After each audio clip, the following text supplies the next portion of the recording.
All right. Have we learned lessons from what happened in Mokwa, Niger State? If no, let me tell you, it should not shock us. Rather, it should teach us a lesson that we already know but are too obstinate to assimilate. Climate change is real, and we seem not to be really prepared for the impacts. Is it a test for the recent launched anticipatory action framework of the federal government, which was unveiled by Vice President Kashim Shettima, designed to shift disaster management from reactive responses to proactive preparedness by leveraging early warnings, local empowerment, and prearranged financing to save lives and livelihoods? Well, welcome to today's edition of The Agenda. I am Chike Obogo. On the agenda this morning, we'll be talking flooding. However, before we delve into that, let me introduce one of my guests to you in the studio. John Izuchukwu, a development researcher and an in-house analyst for Dominion Brokers Group. John, good morning. It's good to have you. Good morning, Chike. I hope your weekend was restful. Oh, certainly. And the whole game plan in Lagos State, we saw the GAC and the governor of Lagos State, Bajide Sanwo-Olu, visit Mr. President. Well, it's now Uhuru for them. No more bickering, no more quarrels. I think Mr. President has forgiven the governor. Well, we may not be able to ascertain that, but you see, Mr. President is one man who is debt. You need to be very patient to understand how deep the man is. You recall the event that happened where, at the commissioning of the 30 kilometer of the Lagos, the Lagos-Calabar coastal road, and the fact that there were insinuations that having stretched forth his hand to greet other dignitaries, Sanwo-Olu was conspicuously omitted in that gesture. But again, you see, somehow there will be betrayals along the line when it comes to godfatherism and how we do our politics in Nigeria. And of course, no godfather wants, a frontal attack from his supposed puppet. And of course, going to 8 years of being a governor of one of the richest states in Nigeria, he must have also grown some capacity. And so, we hope that they will mend the fences, and then governance will continue in Lagos. But as it is, given what has happened to Mudashiru Obasa and the supposedly involvement of Mr. Sanwo-Olu in that arrangement, there may be some very tough days ahead for him. Do you see Mr. President still having a grip of Lagos State? Chike, I think so, because is the center still excellent? If you see the way the mafia move from Abuja to Lagos, that quelled the entire, movement of Mudashiru out of office. It was everybody was taken aback. But Mudashiru came back. Obasa came back. That's the point. And did what? Stamped himself as speaker. He didn't stamp himself. Because he came by the orders of the Abuja. According to the feelers that we had, we heard that Mudashiru Obasa was supposed to step down. Miranda, who was later on the speaker, was also meant to stand down, and then a neutral body becomes speaker. However, what surprised everyone that day was Mudashiru Obasa coming into the house and taking an oath of office as the speaker, saying he still remains speaker. Nothing happens by coincidence in politics. It's been planned out, and certainly is the speaker. Of course, there are several permutations. He wants to be governor, and the president's son also wants to be governor. Gbajabiamila Amila is also going to be governor of Lagos State. So all of these permutations are there.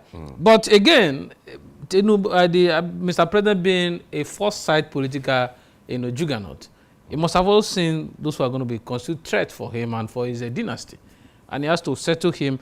But he should not be thinking of a governor after being speaker for more than 10 years. I mean, he got into the house 2007. the government has been good to them, so they should. So you just tell him, let's allow this guy finish his tenure. Let him take all the like gaze that is due to him, and let him allow us move on. So we hope to see more So what's of this politicking. What's the place of the Governor's Advisory Council? We saw those men yesterday. They are advanced men. They are archivals. They are men in their old age, but they still call the shots in Lagos. Yeah, Chike, you see, that's the beauty of democracy. Okay. And you also know our culture is also affecting the way we practice our democracy. The Southwest, for instance, has a huge respect for elders.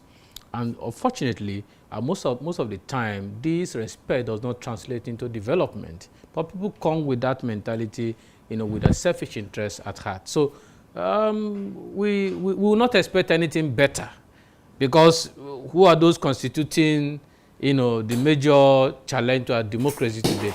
They are still some of these elders. So let's not be bothered much about what the elders are doing or what they do not do. Well, I hope the peace that has been brokered will be a full-fledged peace, and then let's see what pans out. 2027 is going to be an interesting time. Very interesting. Lagos State, very interesting. Because different parties, different individuals coming out. But again, I do not think that Mr. President will lose guard. But he did that in the last election. What happened last election was unprecedented. Okay. It was never expected. Even political analysts and keen observers and all of that, we did not see that coming. You understand? But again, because the man is a strategist, and he has a lot of young people around him who are strategizing and forecasting what are the possibilities that may happen. So I do not expect him to lose guard this next election. Well, it may not necessarily. What if a jinx has been broken? You see, that man is a difficult man to understand. But he was easy to understand in the last election. Last election was because the average young person in Nigeria wanted a change. We were tired of the status quo. But again, with what happened last election and how things are going now, most people are disenchanted with the old movement, with the old narrative, and it may not have that push like we had in the last election. Well, let's get to the talking points now. Let's get to the talking points now, where, as a people, we are no strangers to flooding and ecological disasters. But it seems as though after every round of such emergencies, we psychologically shrug off the trauma and move on with our lives. After a while, the internally displaced persons' camps are unceremoniously shut down, and everybody goes back to the familiar ground. In fact, some of the victims find their way back to the floodplains that caused the flood in the first place. They rebuild their deluged homes, unpack their sited farms, and get back to business in earnest. The country's emergency agency roll up their tents and go back to the offices to wait for the next season of deaths. I think we have come to the place where we must get off this cycle of deliberate ignorance. And this is why I said the Mokwa flooding is a test and we must not fail.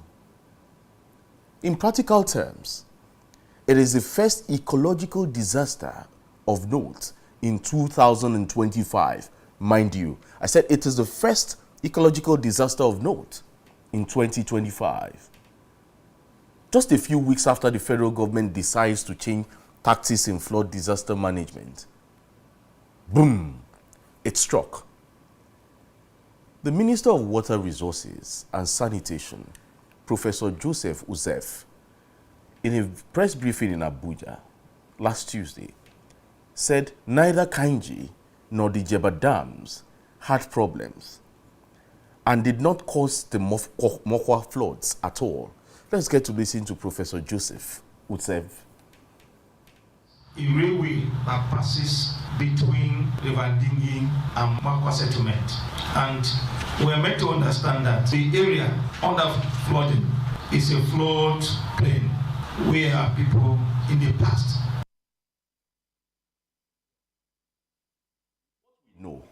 about climate change. Such a disaster may happen again. Climate change has made it such that previously non-flood prone areas are now at risk.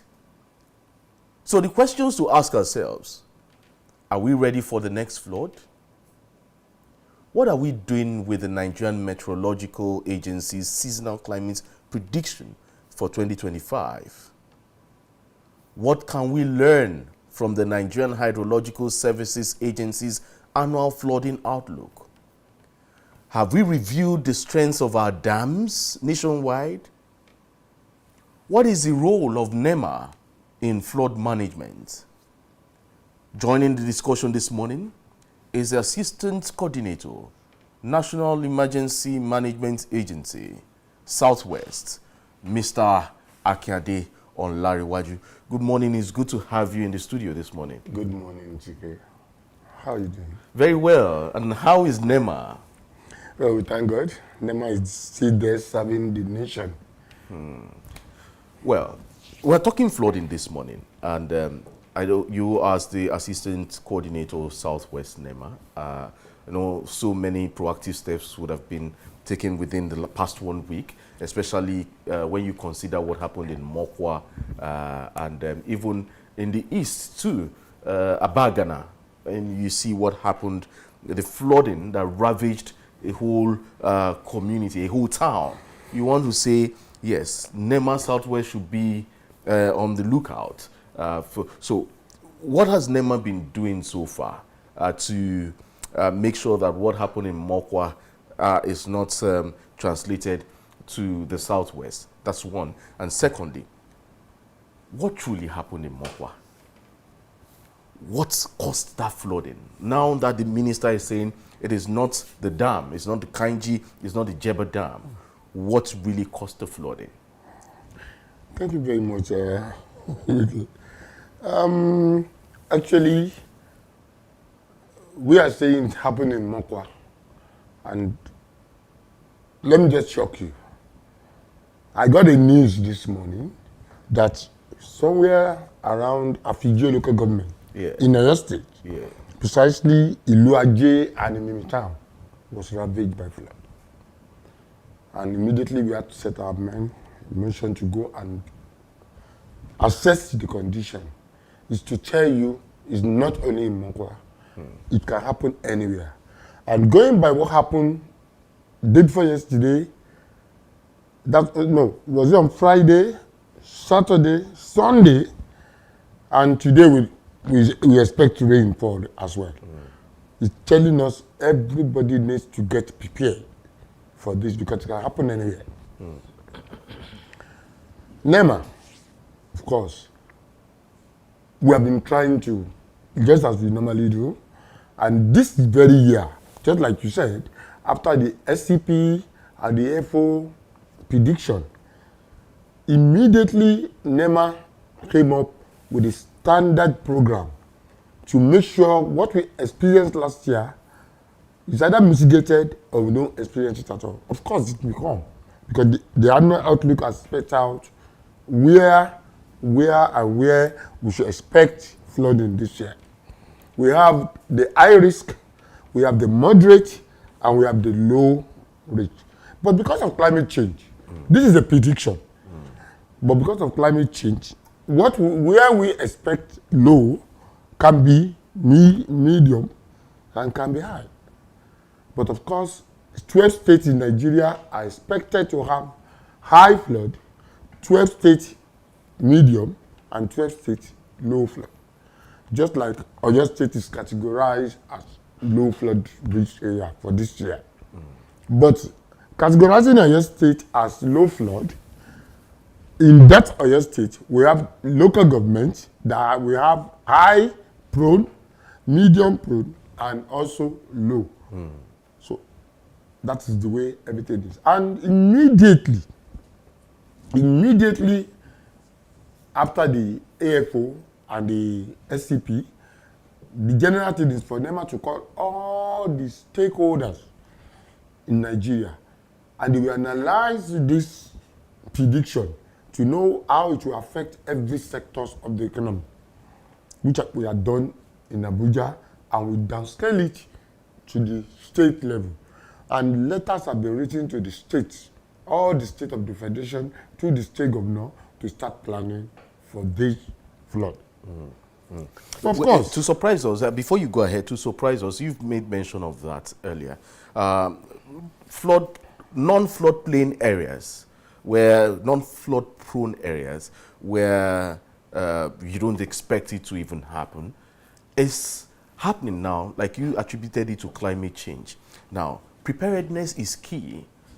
How prepared is NEMA for emergency management when it comes to flooding? Mind you, we know that NEMA is not only for flooding. We have other, just emergency. There's what you call, there's fire outbreak. There's a fire outbreak. There are several issues where NEMA takes place. But when it comes to flooding, the preparedness of NEMA, especially in areas that are not flood prone, that are eventually becoming flood prone at the moment. You just mentioned Afigio, local government, somewhere around there. You just got a message, a signal that there was massive flooding there. So how prepared are you as an agency? I'm not saying that area will not experience flood. I'm only saying we categorize them. Yeah. Like Afigio now is under low prone area. Not that it will not happen, but it's not as high as some areas like Egbeda, Iwajowa, where we expect to have high flood if it happens. Now, preparedness, just like you said, is very key. And that's why I'm trying to say that immediately after that AFO and SCP prediction, NEMA came out with a program this year. We downscale this program to the grassroots, where we expect flood to happen, through the cooperation of the State Emergency Management Agency, or let me say the state government. But we know we have an issue in some of these states. From NEMA's preparedness... We're coming to those issues, because we're going to break it down one after the other. Because I want to ask, NEMA is the federal agency. Yeah. Now, states have their own agencies too, which is supposed to be State Emergency Management Agency, that's SEMA. However, what's the synergy between NEMA and SEMA, as it were at the moment? Because NEMA can be everywhere. That's what I'm saying. You know, when you ask about preparedness, yes, and there's no way we can prepare without having the cooperation of all these 3 tiers of government. And that's why NEMA came up with this program we are doing now. We're going through the 36 states of the Federation, going to the areas where we expect this flooding, and to the state government, we are working together with the SEMA, and where we have local emergency management committees, and where we don't have, this is one of the things we are telling the government, because we need to have all these structures on ground. So if NEMA is doing its own, SEMA should also be ready to prepare. Likewise, the state, the local government. Oh, do you have local government emergency management agency? Some states have. Some states have. But in Southwest, I can tell you, in Southwest, apart from Niger State, the other states, they will tell you they have, but we are not seeing what they're doing there. Oh, so to me, some states need to either form it or strengthen the one they have. Okay. Because they are the key. When it happens, they are the first people that will be affected.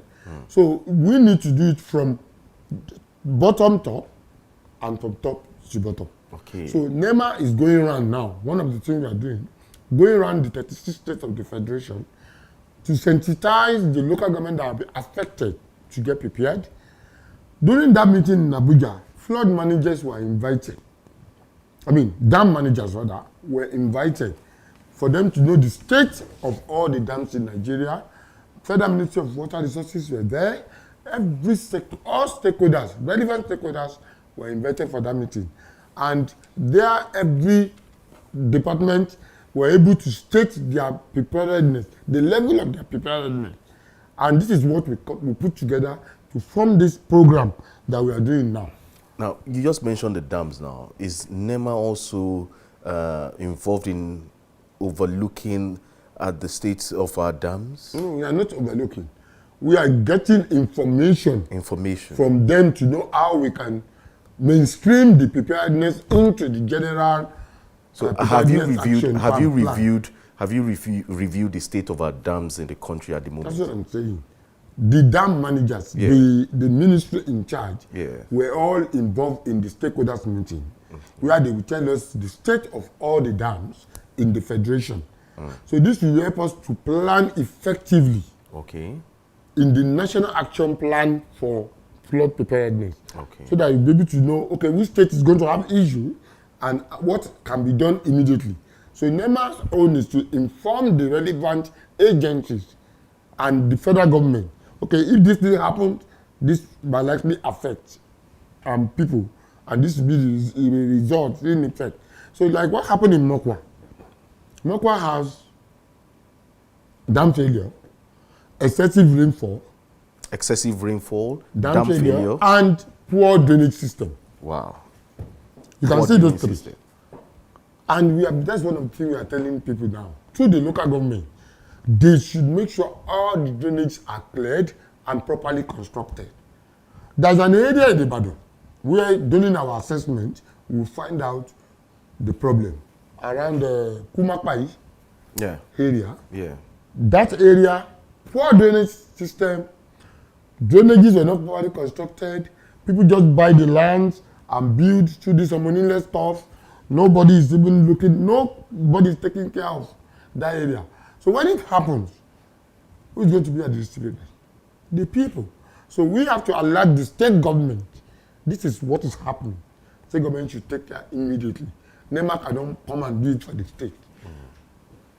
How proactive has the state government been when it comes to your advice? I can say they are trying their best. Look at what happened in Niger State. This last program the state government had, Ibadan Urban Flood System. Ibadan Urban Flood Management Project. I think that project is over now. But I think it's being handed over to the Ministry of Environment. And they're still following up. But I know that that project has really helped Oyo State a lot. Otherwise, by now, we will have experienced more than what we are experiencing now. So, through that, the state government are really trying, but we still need to encourage them to do more. What are the plans of NEMA? Especially, let's look at Oyo State, Southwest as a case study. Plans of NEMA this rainy season. One of it is to, this downscaling program that I mentioned, advocacy to the state government to know what is expected of them. Then, privately, as a government, NEMA is making sure that they collaborate with all NGOs through making of IUC materials. One of them is what I've brought here. IUC materials such as this to educate people on what is expected this year. We even collaborated with some NGOs on this developing climate disaster emergency sign language flashcard for people that, for the vulnerable. So that we can, when it happens, how response can be done, how to mitigate, and we want to include everybody in this so that we will not have issues. Even if you have, we can lessen the effect it will have on people. And one of the things we are trying to do is to put the states on their toes. We keep on writing, advocating, and majorly, to even tell you what NEMA is planning this year, we identified 2 areas that are expected to be high-prone flood disaster this year, and that is Kano State and Anambra State. So we are organizing a drill simulation exercise. This coming week, we're going to have one in Anambra, the other will be in Kano. And even the DG and possibly the Vice President himself will witness this drill so that it will tell people how they can prepare for disaster. If it happens, what is expected of them to do. Well, I just saw one of your flyers here, one of the leaflets that was given here. and here we see community contingency plan for floods. Yes, community contingency plan for floods. It's here, and if you can see this, talking about how flooding can be mitigated within communities here. It's here. And then there's also a checklist, what I should do or what I should know to be prepared for flood. It's here too. So one of the things you mentioned here, talking about the contingency plan, community contingency plan for floods, is about mapping flood-prone areas, identify risk zones and safe shelters within the community, establish communication, set up a alert system of emergency contact lists, organize community teams, assign roles for rescue, conduct regular drills, support each other, share resources. Well, this is the plan. However, like I said, and like you said earlier, it's a three-tier plan, federal, state, and the local government. But I feel this community contingency plan for floods should be a local government activation, not a federal government activation. And so, what are the challenges you've been facing as NEMA in states within the Southwest? That's your jurisdiction. Thank you very much. Just like you said, these leaflets or flyers are meant for the local people. It's been designed from Abuja, and we have it even in local languages, which were distributed, and we are still distributing. Just like you said, these things should be for the local government, but the establishment of local emergency management committee is very, very essential. If we have it in place, this will help us to get to everybody in the local government. This contingency plan, in some states, they develop it, which is subject to renewal based on the challenges they face. Look at what happened the other time in Niger State. Nobody expected what we experienced last year in Niger State. The blast of Bodija and the rest. So as we are experiencing all these disasters, the contingency plan needed must be updated to accommodate different disasters, which is already in place, but we need to update. So for the one of the challenges we are facing is one, the cooperation of the local government through the establishment of the LENC. Majority of the local government don't have it, and it's a big challenge to us. Because how do we get information when it happens? And by the time we move from Ibadan to places like Iwajowa, look at the distance.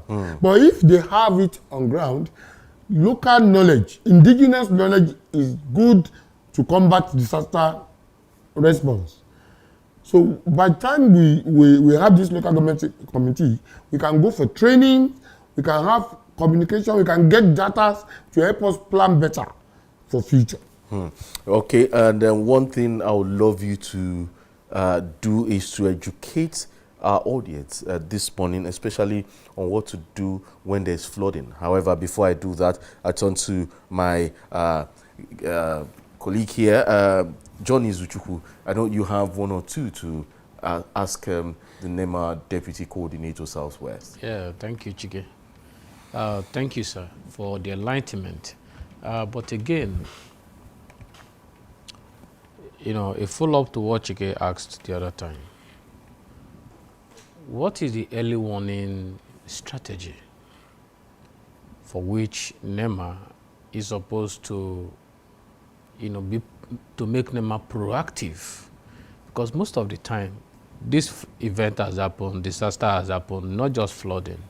And when they happen, that's when we begin to, you know, rushing in there. And you remember that in the event where flooding has happened, or had happened, the humanitarian crisis that, you know, this caused us in terms of loss of life, loss of properties, and the money now we use in trying to rehabilitate the people, feed them for the time being, is a whole lot on the state, or, you know. So what's the early warning mechanism that NEMA has adopted for which they can hit the ground running the moment they have a wind or that an event is going to happen that's going to devastate the people, then they swing into action. That's one. Two, don't you think you need to take this campaign to schools? Because it looks as if the younger generation may be useful in terms of trying to mitigate the occurrence of natural disaster, particularly when it comes to flooding or fire outbreak or an explosion, outbreak of an explosion or something. They may be able to help putting some measures on ground before NEMA and other state agencies will arrive the scene.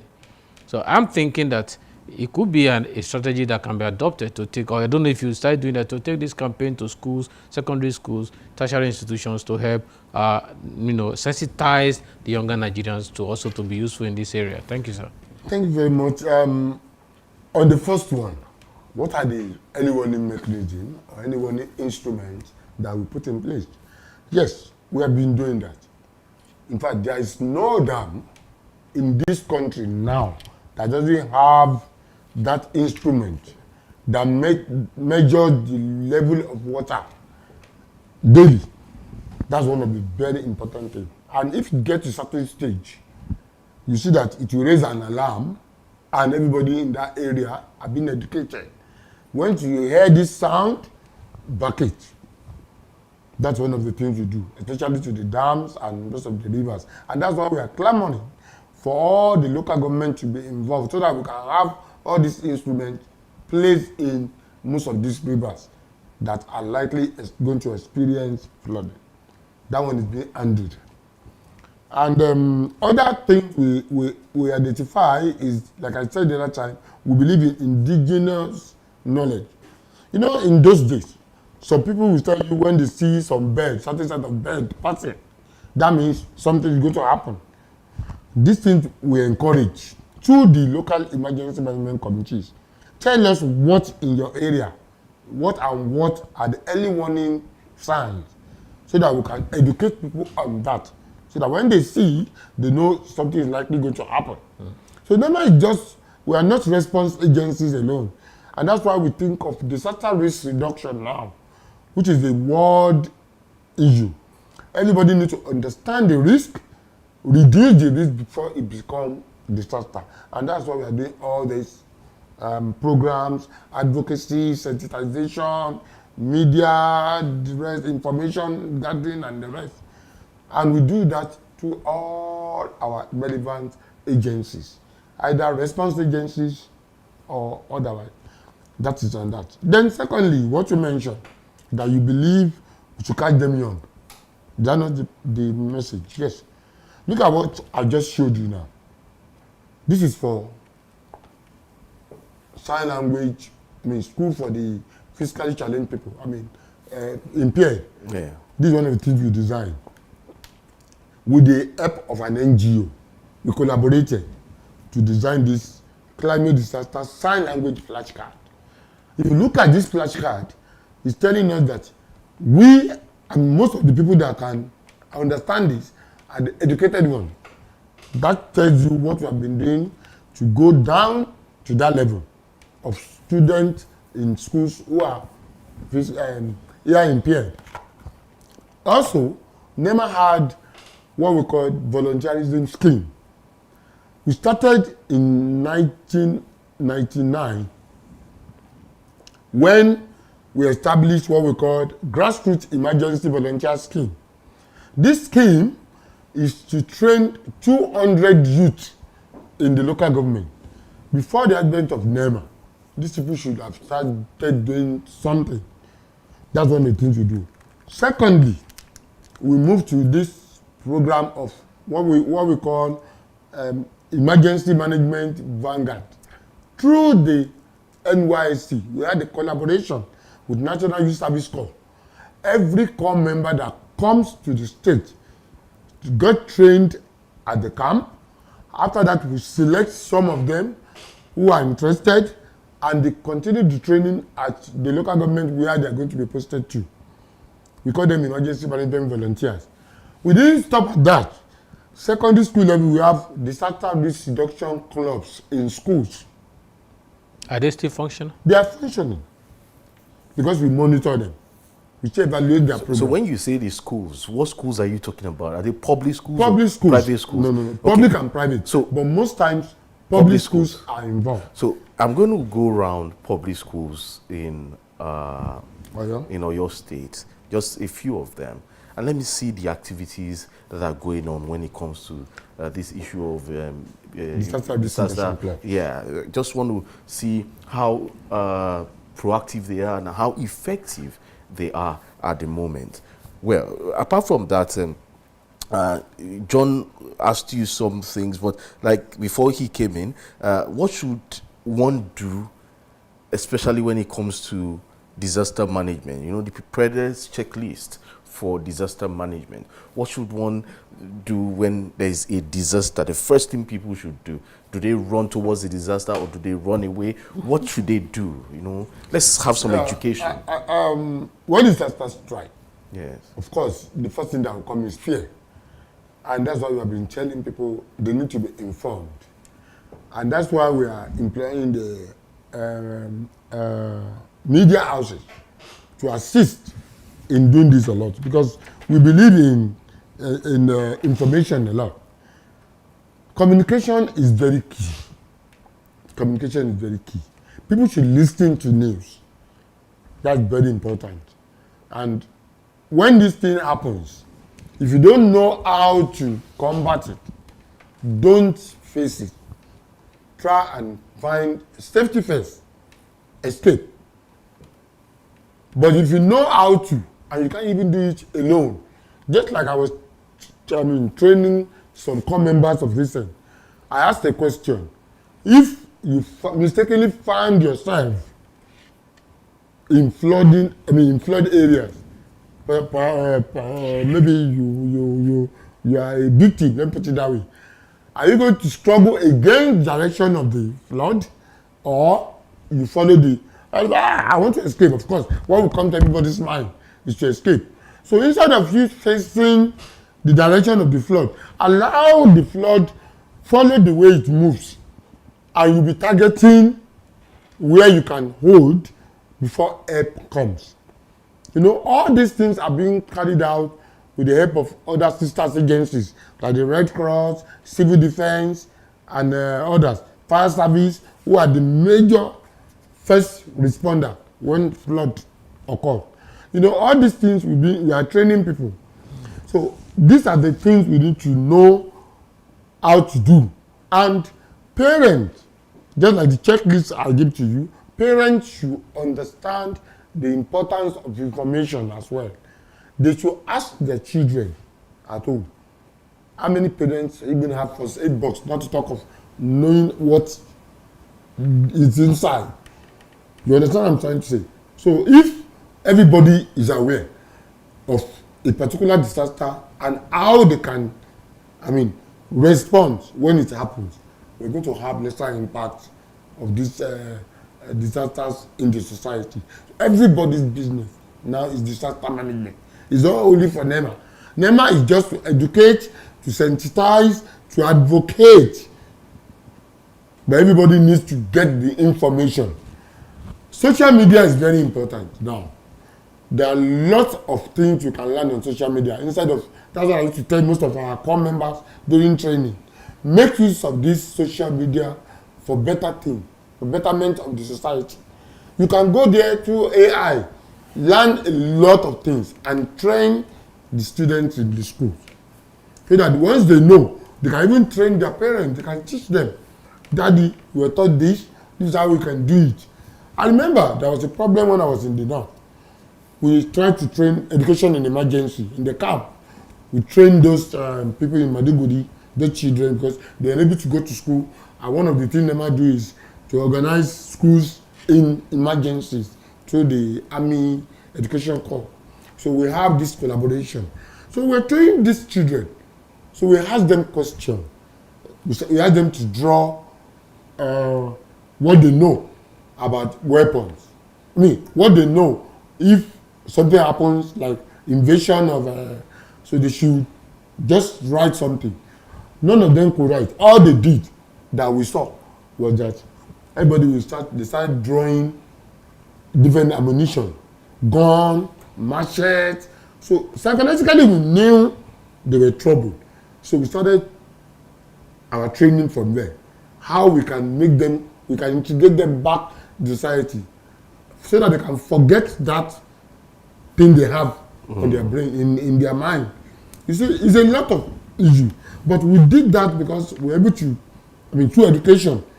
When we educate them, we got their problems, and from there we know where to tackle.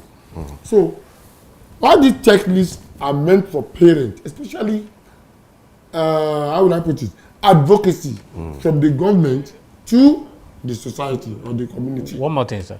You just talked about post-flood trauma management.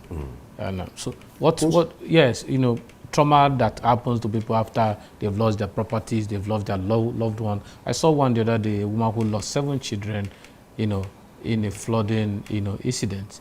How do you, what's NEMA doing in terms of helping to rehabilitate such people back to normalcy? Yeah, thank you very much. I think I mentioned it, and if I'm not, we have, that's PTSD, post-traumatic stress disorder. We have people in charge of that area. And that's why we collaborate with the Federal Ministry of Health and most of the NGOs who are into this. There is nowhere after disaster, maybe they will come. We have registration of everybody in the camp. And we ask questions during the registration to know the category of people. There's somebody that lost 7 children. Psychologically, the person is imbalanced. So we have a way of handling those people. They will never put that person together with others that are having lesser issues. And after some time, there will be integration. They will have to mix with people. And you see, people that are specialists in that area are always in the camp. And NEMA is taking care of that. We make sure that we take care of everybody based on the severity of the disaster that happens. Okay, so I see that the advocacy NEMA does nowadays is tailored more towards flooding. Now, this is rainy season, and I tell you that in Oyo State alone, in the past 1 month, we've had several fire incidences. In fact, there was one that happened, there was even an emergency that happened yesterday morning, or 2 days ago, not really a fire incident, but the firemen had to wade in. An elderly man who got stuck in a well and was rescued, a 65 or 68-year-old man who was rescued. However, we've been having fire incidences even in the rainy season. Now, is NEMA also involved in that kind of emergency management, not only flooding? Because I see you do more advocacy for flooding. Thank you very much. We do more advocacy for flooding in this raining season. Okay. Not forgetting that disasters happened. Yeah. Any form of disaster happened. And the mandate of NEMA covers disasters in all ramifications. I can tell you, presently, as we are dealing with flooding, there is a program on ground now. Come 11th of this month, this 11th, yeah, that's be on Wednesday. On Wednesday. We are going to be at Akinyele local government. We are tackling tanker fire disasters. We've had one in Ogun State last week, and we are still going to Osun. We are going to other Lagos and Ondo and Ekiti. What we planned, that is a big menace now in Nigeria. Fire tanker is so rampant. So my DG, in their wisdom, decided to organize this program for the tanker fires. So to tell you, it's not only flood we are doing. We just have to focus too much on flooding because we know that it has been predicted, and we should let people know what to do in preparation and in response.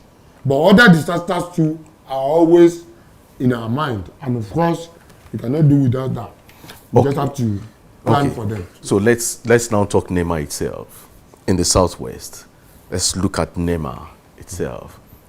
What's the strength of the workforce of NEMA in the Southwest to mitigating the mandate, or to carrying out the mandate of NEMA? What's the workforce? Do you have enough hands?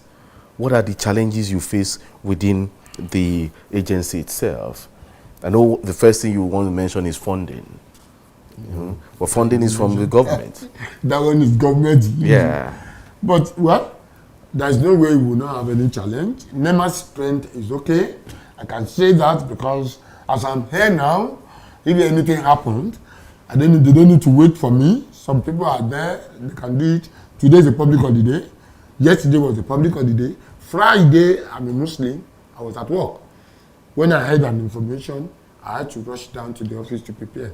And everybody, one of the things we do now, the thing is in my car, there's a walkie-talkie that's been coordinated by my Director General in Abuja. Every information going on in the country, I got to know. Likewise, and we have about 6 to 7 of that machine here in Ibadan alone. And we have it in all other states. And that's why I said the other time that we need volunteers, and we train volunteers. People give us information. The state government, we train the SEMA staff on the usage of this radio device. That's one of the things that we have. In Ibadan here, we have vehicles, response vehicles and operational vehicles. They are 3 in number, and we hope to get more. And presently, there is recruitment going on, which I know they will send some staff to us soon. Recruitment of NEMA, that's from the federal government. It's federal government that's employing. So they're sending us some staff. We're expecting them to arrive soon to join the force. At the same time, the collaboration we have with relevant agencies. If there is fire, the first responder is fire service. And luckily in Niger State, we have both the state and the federal. And they are proactive. Very, very. They are very proactive. We meet almost every week, either physical or we have the federal road safety. In fact, as I'm talking to you, we still give capacity building to the federal road safety corps on the use of executing machine. We have it in our response vehicle, and we train stakeholders. Do you have this synergy with the Red Cross Society? Red Cross, in fact, these ones are even NEMA staff. Let me call them NEMA staff. Because every day we talk. Like this morning when I was coming for this program, I was asking the secretary of Niger State Red Cross, are you going to be here? He said he was not invited. For you to know the synergy we have. In fact, this last program we had at Egbeda, last week we were all at Egbeda, we trained them on use of first aid box, what are the components, and how they can use it in case there is flood disaster. And NEMA presented first aid box to the community where we had sensitization. At the same time, we have challenges. One of the challenges we have is our operational vehicle were boggled. 2, they removed the brain box and things like that. But of course, the agency can take care of that immediately. But these are challenges. Supposing we are going out and we find out that this thing had been damaged, how do we move?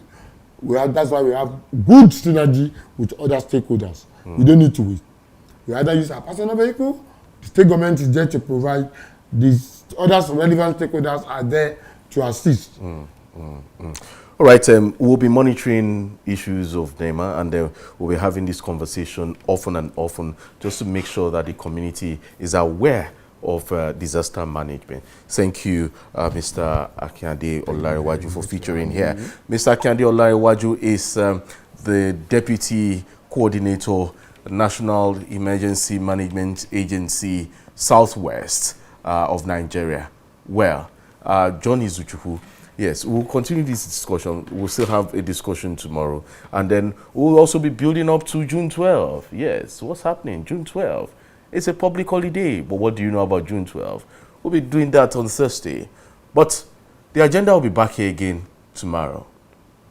We must accept that our society needs to be good, and we need to join hands together to make sure that our ecosystem, our habitat, is not vulnerable to flood. Every little debris is an enabler of climate impact. What we know as innocent farm waste is an ecological trigger. So when you block the floodplains, waterways and gutters, the intense rainfalls will create alternative routes right through the abodes of human beings, be it bungalows, huts, schools, marketplaces, or skyscrapers for that matter. Well, this is where we draw the curtains on today's edition of The Agenda. It will come your way again tomorrow. I am Chike Ubogu. I'm saying stay safe, be good.